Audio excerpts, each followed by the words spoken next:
hermanos, que el Señor les bendiga. Es un gozo poder estar aquí compartiendo con cada uno de ustedes allí en sus casas. Le damos gloria a Dios por este tiempo, por estas herramientas que hoy en día nos acercan un poco más. Y estamos agradecidos con el Señor porque Él es bueno, porque Él es fiel, porque Él está allí con nosotros cada día de nuestras vidas. No importa lo que esté pasando el mundo, siempre nosotros vamos a estar en compañía de nuestro Señor Jesucristo y esa es nuestra esperanza. Leemos acá en el Salmo 133, dice así: mirad cuán bueno y cuán delicioso es habitar los hermanos juntos en armonía. Y termina diciendo en el versículo 3, porque allí envía Jehová bendición y vida eterna. Mis hermanos, aun cuando no estamos presencialmente en nuestra iglesia, le damos gracias al Señor porque esta herramienta nos une. Y en este tiempo quiero tener una oración. Ustedes acompáñenme allí en sus casas para darle gracias a nuestro Señor por este tiempo tan maravilloso que nos ha regalado. Padre amado, te damos la gloria y la honra porque tú eres bueno, Señor, porque tu amor, Señor, tu fidelidad, tu misericordia sobrepasa todo entendimiento, Señor. Gracias, amado Dios, porque tú nos has regalado este momento, Señor, para adorarte, para congregarnos, Señor, aún en la distancia, porque tú nos has dado, Señor, esta disponibilidad, Señor, tanto de herramientas, de tiempo, Señor, para estar aquí congregados, como dice tu palabra, Señor. Gracias por tu amor infinito, gracias por cada uno de mis hermanos, Señor, que están allí en sus casas. Gracias, Señor, porque tú has sido bueno y nos has cuidado, Señor, en esta pandemia. Tú has tenido misericordia de nosotros, Señor. Gracias porque no nos ha faltado nada, Señor. Padre amado, te damos la gloria y la honra. Te pedimos que este tiempo, Señor, sea un tiempo de bendición, Señor. Te pedimos que seas tú llenando nuestros corazones cada día, Señor, y que en este tiempo, Señor, tu palabra llegue a nuestras vidas, Señor, a nuestros corazones y nos transforme, Padre amado. Te doy las gracias por todo lo que tú has hecho en nuestras vidas, Señor. En este tiempo coloco en tus manos al predicador de la palabra en el día de hoy, Señor. Coloco cada alabanza en tus manos, Señor, a cada uno de los hermanos que colaboran, Señor, siempre en este servicio, Señor. Y queremos pedirte, Señor, que seas tú con cada uno de nosotros. Te damos la gloria y la honra en el nombre de tu Hijo amado Jesucristo. Amén.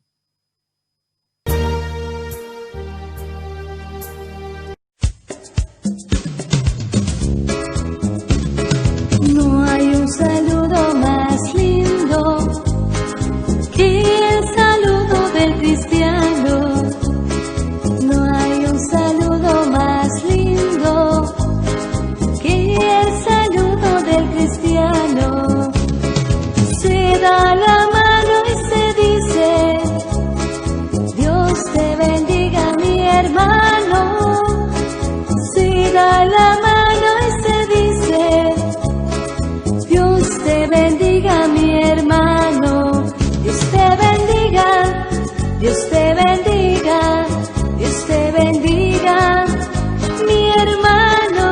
Dios te bendiga, Dios te bendiga, Dios te bendiga, mi hermano.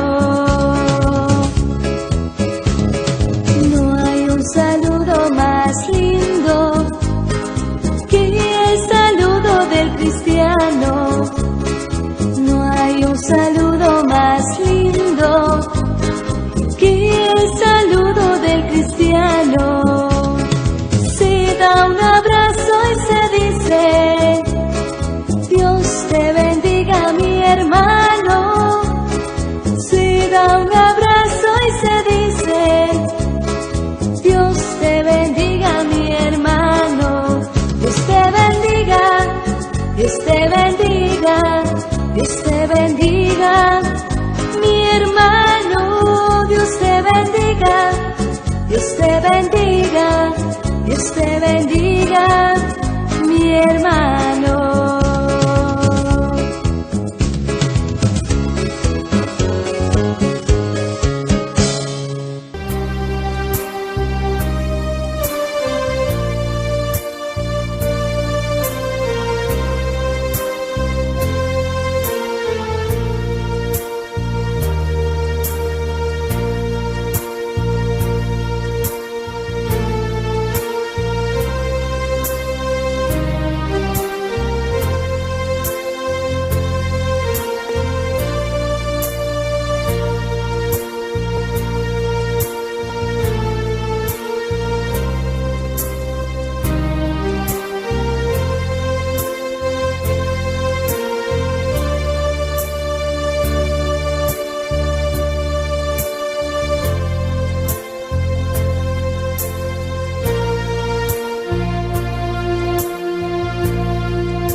hacia su pueblo, a él cantar.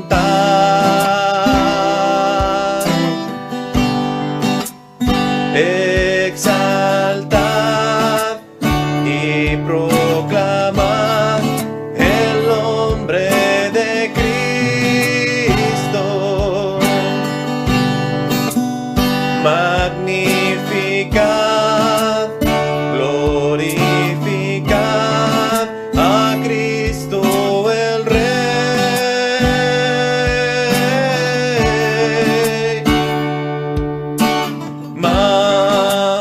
Majestad, adorad su majestad. Jesús, quien murió, se glorificó, de reyes es rey.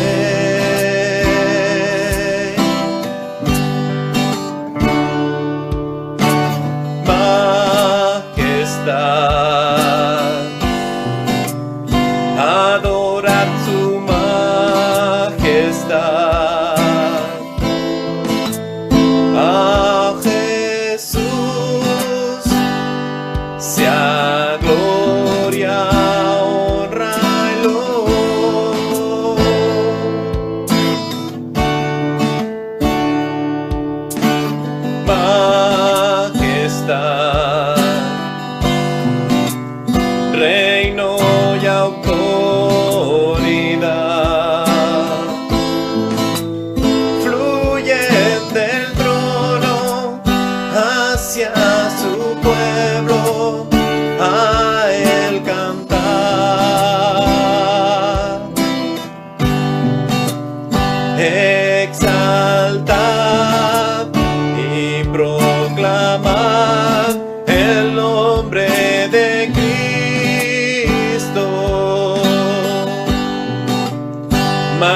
de Satanás. La victoria está en Jesús. Solo tienes que saber que aunque pases malos tiempos, donde el mundo se destruye, que aunque estés pasando pruebas, el Señor te ayudará, te dará una salida para poder soportar. Extenderá su mano amiga, te dirá por dónde andar, multiplicará tus fuerzas y te consolará. Que aunque estés pasando pruebas, el Señor te ayudará, te dará una salida para poder soportar. Extenderá su mano amiga, te dirá por dónde andar, multiplicará tus fuerzas y te consolará.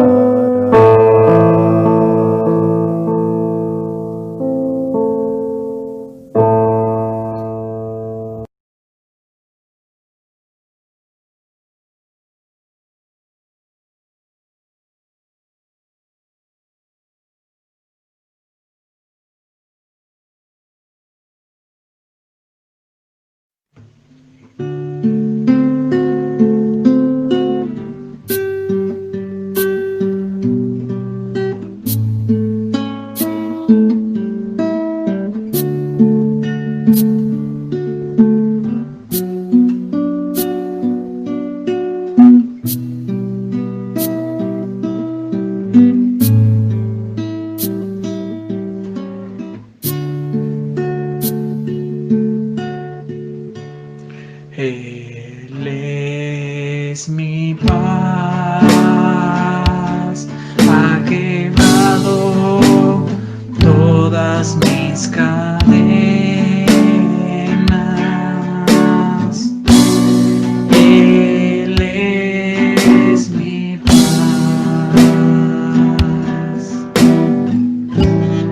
Él es mi paz.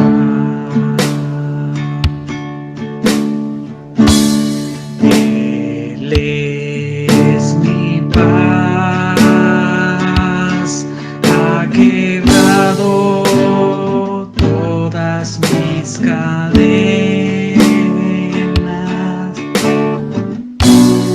Él es mi paz.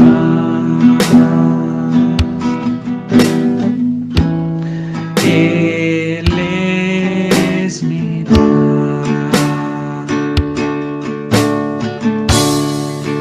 Echo toda mi ansiedad sobre Él, pues Él cuida de mí. Él es mi paz. Él es mi paz. Echo toda mi ansiedad sobre Él, pues Él cuidará de mí. Él es mi paz. Él es mi paz.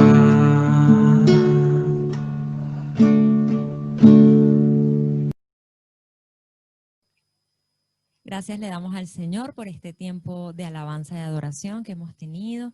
Y quiero leerles un pasaje en el Salmo 119, versículo 34, que dice: Dame entendimiento y guardaré tu ley, y la cumpliré de todo corazón. Y ese es nuestro sentir en este tiempo al escuchar la palabra del Señor, que sea Él ayudándonos. Vamos a tener una oración. Amado Dios, te damos gracias, Señor, por tu palabra, Padre Santo, palabra que va a ser expuesta en este tiempo, Señor, para que nos llene, Padre, para que sea, Señor, de bendición para nuestras vidas, Padre. Ayúdanos a no ser solamente oidores, Señor, sino que podamos ser hacedores de tu palabra, Padre.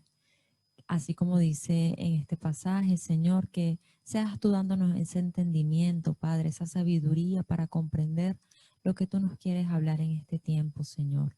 Ponemos en tus manos al predicador de la palabra, Señor. Úsalo, Padre Santo, como un instrumento, Señor, para tu gloria, para tu honra, Señor.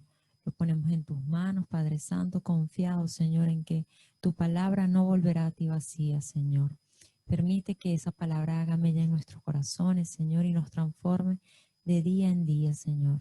Te damos la gloria y la honra en el nombre de Jesús. Amén.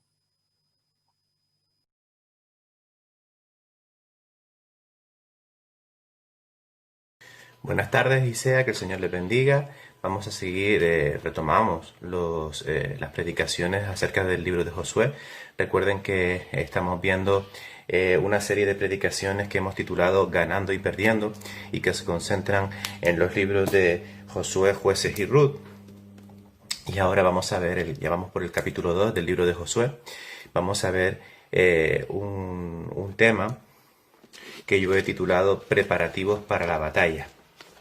Vamos a hacer lectura del capítulo 2 del libro de Josué y vamos a luego orar para pedirle al Señor que nos ayude a entender su palabra. Amén. Dice la palabra de Dios en Josué capítulo 2. Josué, hijo de Nun, envió desde Sittim 2 espías secretamente, diciéndoles: Andad, recorred la tierra y a Jericó. Y ellos fueron, y entraron en casa de una ramera que se llamaba Rahab, y posaron allí.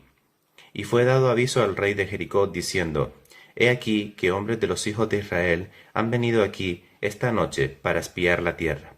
Entonces el rey de Jericó envió a decir a Rahab: Saca a los hombres que han venido a ti y han entrado a tu casa, porque han venido para espiar toda la tierra. Pero la mujer había tomado los 2 hombres y los había escondido, y dijo: Es verdad que unos hombres vinieron a mí, pero no supe de dónde eran. Y cuando se iba a cerrar la puerta, siendo ya oscuro, esos hombres se salieron, y no sé a dónde han ido. Seguidlos a prisa, y los alcanzaréis. Mas ella los había hecho subir al terrado, y los había escondido entre los manojos de lino que tenían puestos en el terrado. Y los hombres fueron tras ellos por el camino del Jordán hasta los vados, y la puerta fue cerrada después que salieron los perseguidores. Antes que ellos se durmiesen, ella subió al terrado y les dijo: Sé que Jehová os ha dado esta tierra, porque el temor de vosotros ha caído sobre nosotros, y todos los moradores del país ya han desmayado por causa de vosotros. Porque hemos oído que Jehová hizo secar las aguas del mar Rojo delante de vosotros cuando salisteis de Egipto, y lo que habéis hecho a los 2 reyes de los amorreos que estaban al otro lado del Jordán, a Sehón y a Og, a los cuales habéis destruido.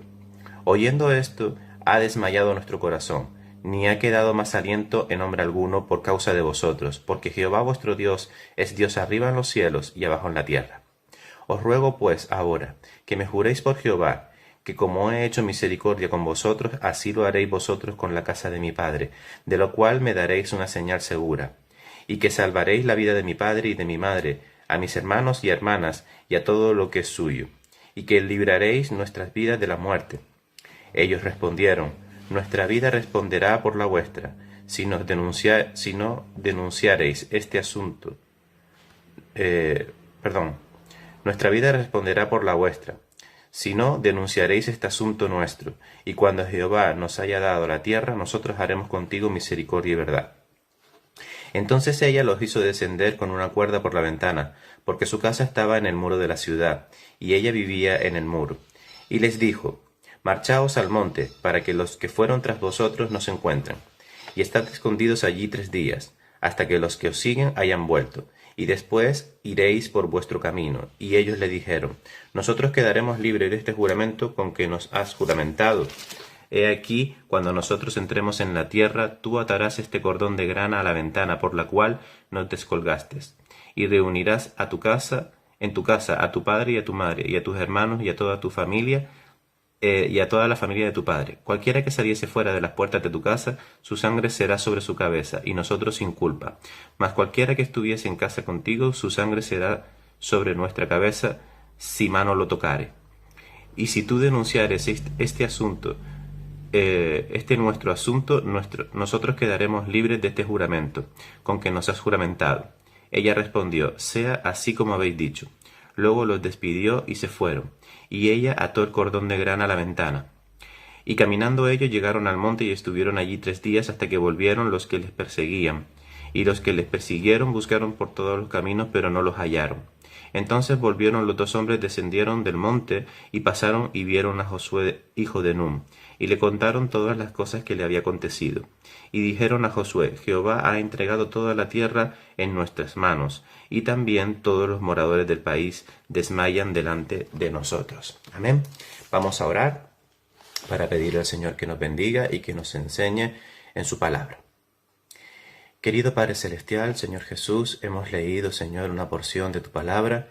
Queremos que tú nos ayudes a entenderla, a discernirla, a poder explicarla, Señor, con claridad, y que tú nos ayudes a aplicarla a nuestra vida. Te pedimos, Señor, que nos ayudes, que tu Espíritu Santo sea quien guíe mis palabras, y que, Señor, tú puedas, Señor, hacernos entender a todos cuáles son tus planes perfectos para cada uno de nosotros. En el nombre de Cristo Jesús. Amén. Bien, pues hemos leído el capítulo 2 y aquí podemos ver a esta altura de la historia cómo Josué hace uso de la estrategia para conseguir la promesa que Dios le había hecho a su pueblo. La razón de por qué él había enviado espías a inspeccionar la tierra y en especial la ciudad de Jericó era porque desde esa misma ciudad se iban a lanzar 3 campañas, una hacia el centro, otra hacia el sur y otra hacia el norte de Canaán. Y de acuerdo con esta estrategia, era imprescindible conquistar la ciudad de Jericó. ¿Qué podemos aprender de este relato que acabamos de escuchar? La estrategia para el creyente es un arma fundamental a la hora de la batalla espiritual. Recordemos que estamos hablando de batallas espirituales. Hay 2 maneras de terminar en una batalla, ganando o perdiendo. Y Dios quiere que nosotros ganemos la batalla, pero es necesario que hagamos caso, que obedezcamos a su palabra y que utilicemos las estrategias que Él nos da en su palabra para poder vencer. Un creyente sin estrategia es muy fácil de vencer. Es como un soldado que va a la guerra sin sus armas, sin sus escudos, sin sus armaduras. Cuando nosotros tenemos estrategias para continuar en esta batalla espiritual, Dios nos va a dar las herramientas y todo lo que necesitamos para poder vencer. Pero un creyente que va a la guerra espiritual sin orar, sin meditar en la palabra, sin ayunar, sin una serie de cosas que son importantes para el creyente, sin prepararse, sin estrategia. Cuando el creyente va a la guerra espiritual sin esto, es como ir desarmado. Y somos blanco fácil para Satanás, el mundo y la carne. Y por esa razón es que se nos da a entender que la estrategia es un arma fundamental del creyente. Antes de pasar a la idea principal, me gustaría reflexionar en 2 acontecimientos paralelos en el sentido de que son iguales, no ocurren en el tiempo, lógicamente. Uno tiene lugar cuando Moisés está liderando el pueblo y el siguiente relato es el que acabamos de leer, el de los espías que espiaron Jericó y luego volvieron a Josué a contar todo lo que habían visto. Me gustaría buscar en el libro de Números, si me acompañan, el capítulo 13. Números capítulo 13. Ahí podemos ver desde el versículo 1 al versículo 33 un acontecimiento.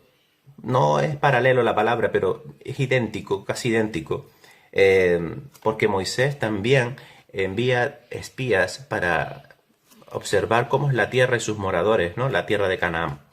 Y podemos ver una diferencia bastante amplia de la reacción del pueblo ante el informe de los espías. En esta ocasión, Moisés envía 2 espías, de los cuales solo 2 dicen que la tierra la ha entregado Dios en sus manos.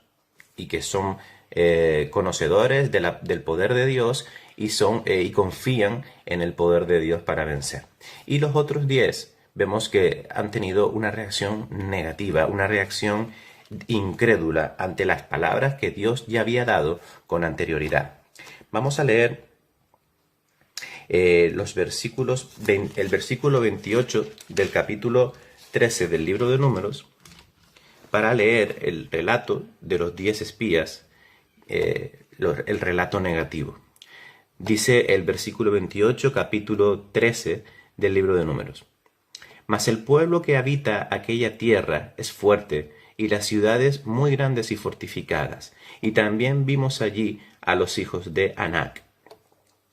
Y vemos como aquí ellos relatan que es imposible tomar la tierra de Canaán, que están muy fuertes, que son un pueblo fortificado, que son un pueblo temible, incluso hasta hablan de que son altos, gigantes y que están bien preparados para la guerra. Vamos, una expectativa muy pesimista en frente de una promesa divina ya hecha por Dios. Y ahora vamos a leer la versión que da los 2 espías que envía Josué a Jericó. Vámonos al versículo 23 y 24 del capítulo 2 que acabamos de leer de Josué. Dice: Entonces volvieron los 2 hombres, descendieron del monte y pasaron y vieron a Josué hijo de Nun, y le contaron todas las cosas que habían acontecido. Y dijeron a Josué: Jehová ha entregado toda la tierra en nuestras manos, y también todos los moradores del país desmayan delante de nosotros. Aquí vemos que el informe es completamente opuesto. Aquí vemos como estos 2 espías están seguros, confiados de que el pueblo va a conquistar Jericó. ¿Cuál es la diferencia que podemos encontrar entre el informe de los anteriores espías, cuando la época de Moisés, y el informe de los espías que manda Josué? Y la diferencia estriba en que el pueblo que ha conocido los hechos que han ocurrido en el pueblo de Dios están temerosos, pero están temerosos de Dios, no del pueblo. Ellos saben que van con Jehová de los ejércitos. Ellos saben que el Dios que está en el cielo y que está en la tierra, el que es dueño del cielo y de la tierra, está con ellos y va con ellos. Esa es la gran diferencia, que los pueblos han conocido de las maravillas, de los milagros, de las proezas que Dios ha hecho.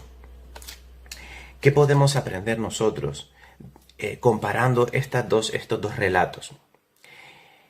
La verdadera victoria de las batallas espirituales son de Dios. Esa es la verdad principal que podemos deducir de estos 2 relatos al compararlos. En el primer relato vemos un pueblo de Dios desconfiado, un pueblo de Dios sin fe, un pueblo de Dios incrédulo de las posibilidades tan grandes que ellos tienen como pueblo escogido de Dios, como pueblo que avanza con el Dios Todopoderoso de su mano. Y en el segundo relato vemos un pueblo que sabe perfectamente que Dios ha entregado esa tierra de Canaán en las manos del pueblo de Dios, por lo que se ve en las reacciones de los pueblos que van a ser conquistados. Dice la palabra de Dios que ellos estaban temerosos del pueblo, que ellos estaban horrorizados sabiendo que el pueblo de Israel avanzaba hacia la tierra de Canaán en conquista de toda la tierra. Y ellos se habían desanimado, ellos ya estaban derrotados moralmente hablando. Y todo eso está provocado porque Dios es el que da la victoria y Dios es el que tiene el poder para poder ganar en la batalla. Podemos aprender que nosotros debemos de hacer de ese poder, el poder de nuestro Dios, es nuestra fuerza, porque no es por nuestra fuerza, sino por las fuerzas de Dios, que nosotros venceremos las batallas espirituales de nuestras vidas. Todos tenemos aflicciones, todos tenemos problemas y todos tenemos batallas que estamos librando. Hablo de batallas espirituales, batallas contra el pecado, batallas contra el mundo, batallas contra Satanás, batalla incluso hasta contra nosotros mismos, con nuestras familias, sobre todo con nuestras familias que no son creyentes. Y Dios es el poder necesario y suficiente y único para vencer nuestras batallas. No podemos ir a la tierra de Canaán, no podemos ir a ganar la batalla espiritual pensando que tenemos que hacerlo con nuestras propias fuerzas, con nuestros propios recursos, con nuestras propias intenciones. No es así. Dios es quien da el plan, Dios es quien da la estrategia y Dios es el que da la victoria. Porque es por Dios que ganamos las batallas espirituales. Y la prueba, la decíamos la semana pasada, está en ese relato en el que leemos la batalla en la que Israel veía como Moisés, cuando levantaba las manos a Dios, ganaban la batalla. No era porque el pueblo tenía superpoderes, porque Moisés levantara las manos, es porque Dios era el que estaba luchando por ellos. Dios es el que gana las batallas. No podemos empequeñecer a Dios. No podemos empequeñecer las intenciones de Dios. Dios quiere darnos la victoria. Quiere darte la victoria ante la enfermedad. Quiere darte la victoria ante los problemas en el trabajo. Quiere darte la victoria ante los problemas económicos. Quiere darte la victoria ante los problemas en el colegio, en el instituto. Quiere darte la victoria contra el pecado. Quiere darte la victoria en todos los aspectos espirituales. No nos vamos a volver súper poderosos, súper ricos de la noche a la mañana, materialmente hablando, porque no se trata de eso. Se trata de librar las batallas que nos hacen obstáculo para nosotros parecernos a Cristo y hacer la obra de Dios en este mundo. Dios nos promete la victoria para hacer su plan, no nuestro plan. Lo veíamos la semana pasada, decíamos que muchas veces nosotros hacemos los planes y queremos que Dios nos los bendiga. Y eso no es así. Dios es quien da el plan, Dios es quien da la estrategia y Dios es el que da la victoria. Yo no puedo pretender hacer un plan, mi plan, el que yo quiero, el que a mí me interesa, y pedirle a Dios que me los bendiga. Y si no me los bendice, pues entonces es que Dios no existe. O entonces si Dios no me los bendice es porque Dios es malo o porque Dios es injusto. No nos equivoquemos, hermanos. Dios no te hace el capricho. Dios tiene un plan perfecto para tu vida y quiere que tú lo aceptes y que yo lo acepte. Y Él nos dará las herramientas de la victoria siempre y cuando confiemos en Él y en su poder. Esa es la manera de ganar las batallas espirituales. El pueblo de Dios estaba fuerte en ese momento y el pueblo de Jericó estaba amedrentado. Ellos habían escuchado, ellos estaban asustados de lo que había hecho Dios en el Mar Rojo, de lo que había hecho Dios con los 2 reyes que fueron destruidos. El creyente tiene que creer. El creyente necesita creer, porque si no crees que nada es imposible para Dios, Dios no podrá hacer la voluntad suya en ti. Hay un pasaje que no lo tengo aquí, me ha venido ahora mismo a la cabeza, de cuando el Señor Jesucristo pasó por un pueblo y no pudo hacer muchos milagros allí porque la fe de ellos era básicamente nula. No había fe en Cristo en ese pueblo.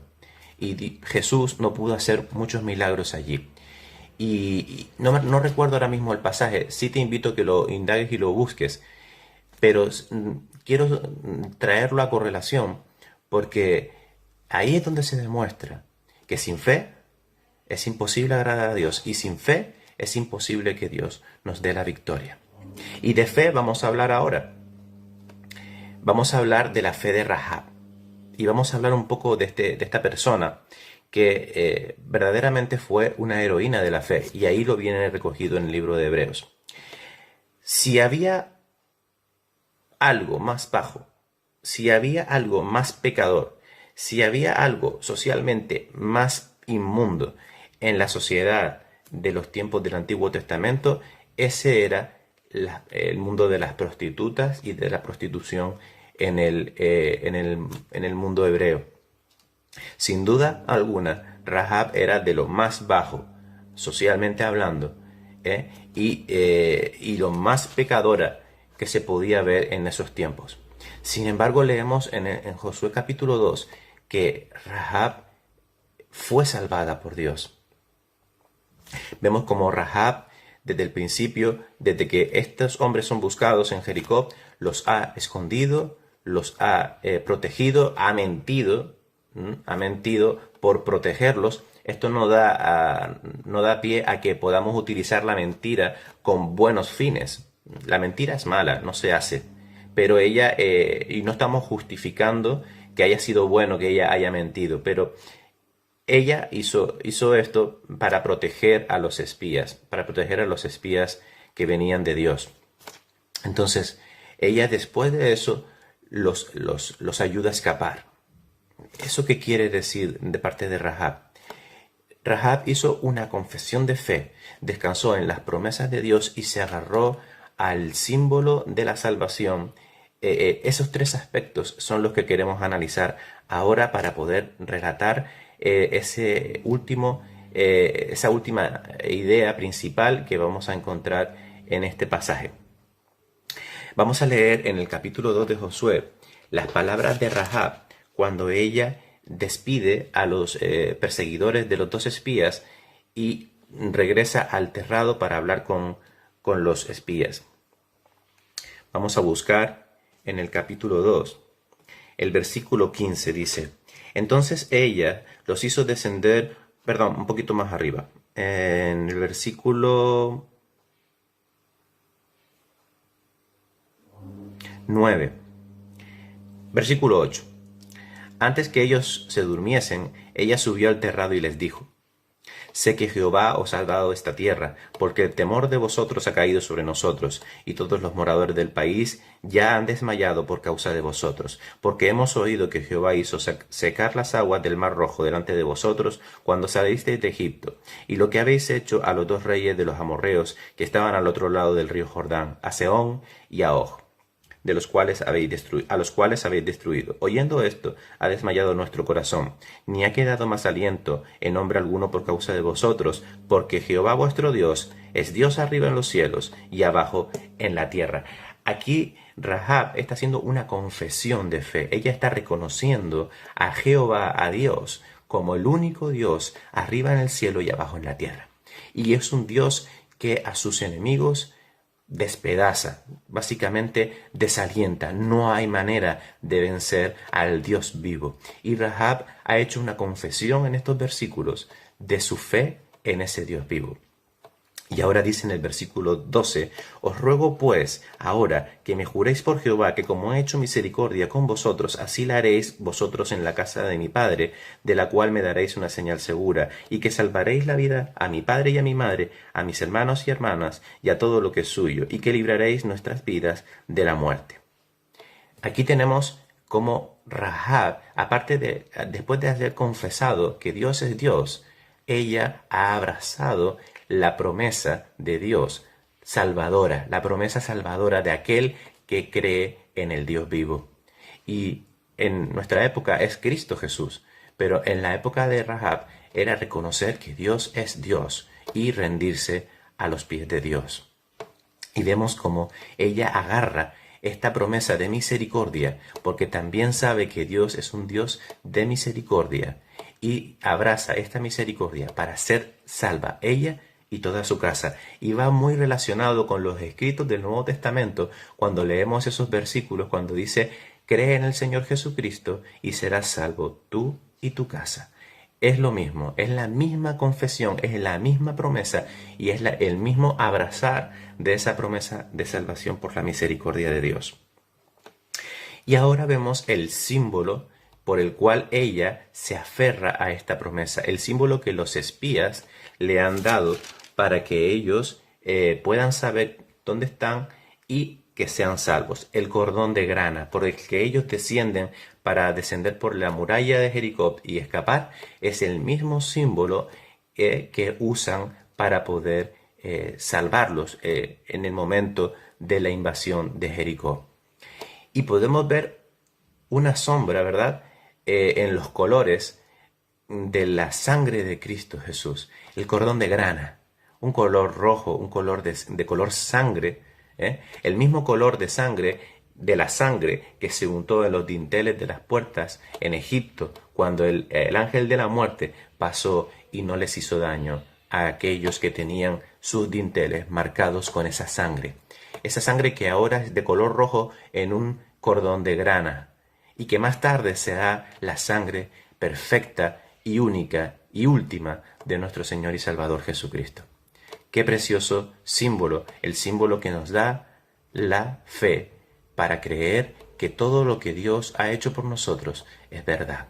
Y otro símbolo es la tumba vacía, esa tumba vacía de Cristo Jesús al tercer día después de morir, resucitó. Rahab se agarra a esta esperanza, a este símbolo.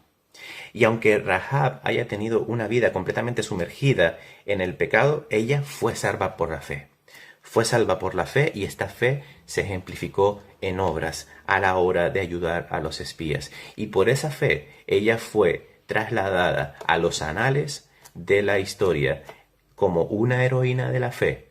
Allí en Hebreos capítulo 11 versículo 31 podemos leer de ella.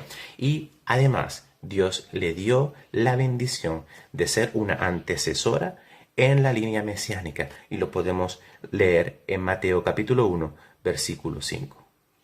¿Qué aprendemos, hermanos y hermanas, aquí en estos pasajes? Primero, que aunque nuestras vidas no sean perfectas, ni puras, ni santas, Dios puede transformar al más vil pecador en un hijo de Dios. Solamente necesitamos esas tres cosas que Rahab dijo allí en Jericó. Primero, confesar que Dios es Dios y que Jesucristo es el Señor, y que Él vino a morir por nosotros en la cruz del Calvario para redimirnos del presente siglo malo, para salvarnos del pecado y de la muerte, para darnos vida eterna y una esperanza en el cielo. Y agarrarnos con todas nuestras fuerzas a ese símbolo precioso que es su sangre, la sangre de Cristo Jesús, que limpia todos nuestros pecados, hasta que Él vuelva. Hermanos, y por último quiero terminar reflexionando en esa promesa cumplida que leeremos más adelante, cuando el pueblo de Dios invada Jericó y salve a la vida y a la familia de Rahab. La promesa cumplida hacia Rahab y a su familia tiene una condición implícita. Fijaros que en el texto que hemos leído, ellos dicen que quedarán libres del juramento si ellos si no siguen las indicaciones que están recibiendo. Es decir, las indicaciones eran que tenían que permanecer todos en la casa de Rahab, en el mismo sitio donde se había colgado la señal, el símbolo, el cordón de grana. Esto nos dice algo muy importante, que la salvación no se da sin más. Dios nos regala la salvación. La salvación es gratuita, claro que sí, pero la salvación no se da sin más. La salvación tiene una condición. Y la condición es el abandono de la vida vieja, del viejo hombre, de la vida tal cual como la conocíamos, y abrazar una nueva vida, una vida cristiana, una vida en el Señor, una vida de obediencia a su palabra, una vida en la que nosotros nos entregamos por completo al servicio a Dios. Es una condición importante, es una condición que si no se cumple, como dice aquí también en Josué, de una manera reflejada, vemos que todo aquel que estuviese fuera de la casa, fuera de esa casa que era la protección, todo el que esté fuera de Cristo, no tendrá opción de salvar su vida. En el caso de los creyentes, todo aquel que no esté en la cobertura de Cristo, todo aquel que no se entregue a Cristo, y cuando hablamos de entregarnos a Cristo no se trata de asistir a una iglesia con regularidad, se trata de entregar tu vida, todas las áreas de tu vida, la económica, la sentimental, la social, todo tiene que estar entregado a Dios. Si no permaneces en esta condición, Dios no te garantiza que vayas al cielo, Dios no te garantiza la vida eterna, si tú no traes contigo y cumples la obediencia de esa condición, una vida redimida, una nueva criatura, un nuevo ser, un nuevo hombre y una nueva mujer, revestidos con el carácter de Cristo. Hermanos, termino con una conclusión. La batalla espiritual no es un juego. ¿vale? La batalla espiritual no es una historia para ilustrarnos, enseñanzas, es real. Y como es real, hay que tomarla en serio. La batalla espiritual es lo que va a decidir si nosotros mañana, cuando estemos en la presencia del Señor, hemos ganado o si hemos perdido. Necesitamos dos cosas. La primera, estrategias. Las estrategias de Dios, que provienen del Dios mismo, de su palabra, y con la ayuda de la oración y la guía del Espíritu Santo poder completar esa pelea con la armadura de Dios, con todo lo que Dios nos da en su palabra para poder vencer. Debemos escudriñar la palabra. Debemos orar a diario. Debemos congregarnos en la iglesia. Debemos vivir vidas que agraden a Dios. Debemos de ser sal y luz de este mundo. Y segundo, esta batalla no tiene sentido si vamos en contra de aquel que ya la ganó. Reflexiona por un momento en tu vida. Reflexiona en el sacrificio hecho por Cristo. Solamente a través de Cristo podemos tener acceso a la vida eterna. Solamente a través de la obediencia, solamente a través de la remisión, solamente a través de la confesión de que somos pecadores y una entrega completa de nuestras vidas al Señor, es la única garantía que tenemos para poder ir al cielo, para poder tener vida eterna, para poder pasar la eternidad con Dios y no sin Dios. Necesitamos reflexionar, y si todavía no eres de Cristo, reflexiona en ese sacrificio único y suficiente para poder acceder a la gloria eterna con Cristo Jesús. Si has hecho esa confesión, descansa en las promesas de Dios, pero sé obediente en cumplir lo que Dios te ordena.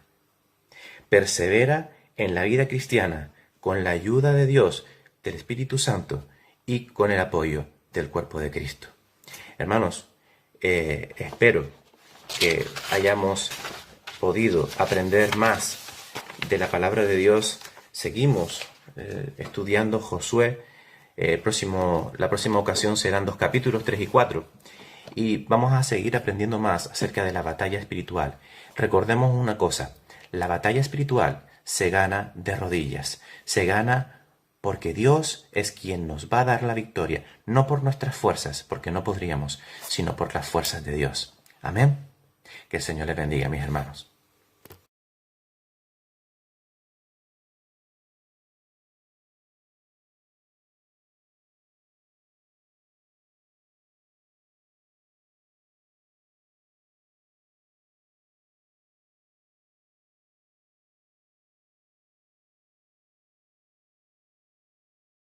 Vale. Le damos gracias al Señor por este tiempo que hemos tenido para leer su palabra, para aprender un poco más de ella. Y en este tiempo quiero que podamos despedirnos en oración y podamos decirle al Señor que pueda estar con nosotros toda esta semana. Nos despedimos de acá, de la iglesia como tal, pero nunca de su presencia. Entonces vamos a tener una oración y finalizamos con una alabanza. Amén. Amado Dios, te damos gracias por este tiempo tan maravilloso que nos has regalado, Señor. Gracias, Padre Santo, porque nos has permitido congregarnos, Señor. Gracias porque tú nos das cada día esta bendición, Señor, de poder compartir, Padre amado. Gracias por la vida del pastor, gracias por la vida del predicador de este día, Señor. Gracias por cada uno de mis hermanos que han podido estar allí escuchando el culto, Señor. Te pido que seas tú con nosotros, Padre, en este tiempo que ya cerramos el culto, Señor, que podamos estar en nuestras casas, pero que podamos seguir alabándote, Señor. Te damos la gloria y la honra, ponemos esta semana en tus manos, Señor, y cada una de nuestras actividades. Gracias por todo, mi Dios, en el nombre de tu Hijo amado Jesucristo que damos. Amén. Escuchamos la última alabanza.